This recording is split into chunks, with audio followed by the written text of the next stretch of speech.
مرحبا بكم في قناتي. من فضلكم لا تنسوا الإعجاب بالقناة ودعمنا بالاشتراك، وشكرا. المغرب يبدأ استغلال غاز حقل إنشو بالعرائش. كشفت شركة شاريود البريطانية عن الانتهاء من التصميم الهندسي الأولي والتصميمات النظرية والمتطلبات التقنية والتكلفة الاستثمارية التقريبية للمكونات الرئيسة لمشروع تطوير حقل أنشو قبالة سواحل العرائش. وأوضحت الشركة البريطانية أنها وقعت في شتنبر من السنة الماضية اتفاقية ربط الحقل بخط أنبوب الغاز المغاربي الأوروبي GME ليتم نقل الغاز مستقبلا إلى مختلف المتعهدين المحتملين. يشار إلى أن المغرب وقع في شتنبر الماضي اتفاقية جديدة مع شركة شاريود لنقل كميات الغاز المكتشفة في حقل أنشو إلى العملاء المحتملين بواسطة أنبوب غاز المغرب العربي وأورب. يأتي ذلك في إطار استعدادات الرباط لبدء الإنتاج من حقول الغاز المغربية في ترخيص لكسوس بحلول سنة 2024. المغرب سيستحوذ على نصف إنتاج الغاز بحلول 2038. كشفت معطيات جديدة أن المغرب سيشهد تغيرا ملحوظا في إنتاج الغاز بأفريقيا بحلول 2038، وذلك بهدف توفير أحجام متزايدة للتصدير بصفة خاصة. وأظهرت بيانات صادرة عن برنامج تعقب النفط والغاز العالمي التابع لشركة مؤسسة Global Energy Monitor أن 84% من الاحتياطيات الجديدة في مرحلة ما قبل الإنتاج تقع في الدول الوافدة حديثا إلى سوق الغاز الأفريقية. وتاريخيا هيمنت نيجيريا ومصر وليبيا والجزائر على أكثر احتياطيات وإنتاج الغاز المؤكدة، إذ شكلت الدول 78% من احتياطيات الغاز في أفريقيا في سنة 2021 وفقا لإدارة معلومات الطاقة الأمريكية.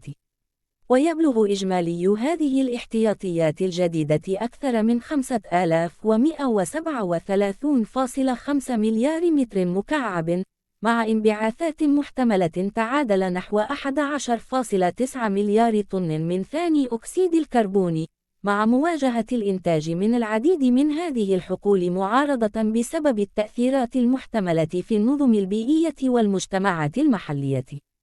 ومن المتوقع أن تدفع هذه الدول أحجام تطوير الغاز على المدى القريب، إذ ستمثل موزمبيق وموريتانيا وتنزانيا وجنوب أفريقيا وإثيوبيا أكثر من نصف إنتاج الغاز في أفريقيا بحلول سنة 2038.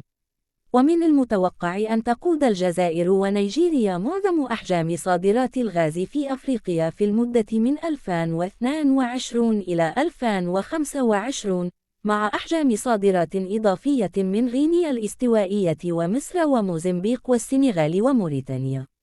وإذا جرى السماح لخطط الصناعة لهذه الموجة من مشروعات حقول الغاز الجديدة بالمضي قدما، فمن المتوقع أن يرتفع إنتاج الغاز في أفريقيا بمقدار الثلث بحلول سنة 2030. وهناك حاجة إلى استثمارات جديدة تقدر ب 329 مليار دولار أمريكي لتطوير كل من استخراج الغاز والبنية التحتية للتصدير.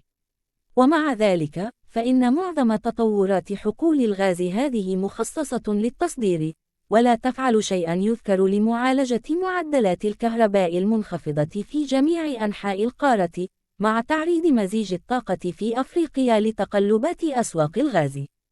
وتقدر منظمة أويل شينغ انترناشيونال أنه في حين أن الجزائر ومصر وليبيا ونيجيريا ستستمر في السيطرة على إنتاج الغاز على المدى القريب، ستسهم موزمبيق والوافدون الجدد الآخرون بأكثر من 5% من إنتاج الغاز في أفريقيا بحلول عام 2038. ومن بين الوافدين الجدد إلى السوق، تعد موزمبيق هي الأقل من حيث الكهرباء، إذ يحصل 3% فقط من السكان على الكهرباء، كما أن مستويات الكهرباء في تنزانيا وموريتانيا وإثيوبيا منخفضة بنسبة 4% و47% و51% على التوالي. وبالمقارنة مع الوافدين الجدد الآخرين إلى السوق، تتمتع السنغال وجنوب أفريقيا بمستويات عالية نسبياً من الكهرباء، إذ يحصل 70% و84% على التوالي من السكان على الكهرباء. وعلى الرغم من انخفاض مستويات الكهرباء والتحديات في توفيرها بأسعار معقولة وموثوقة، يقمع الطلب المحلي في قطاع الطاقة. فالكثير من الغاز من المشروعات الجديدة غير مخصص للاستهلاك المحلي، إذ إن العديد من حقول استخراج الغاز في مرحلة ما قبل الإنتاج مرتبطة بمحطات تصنيع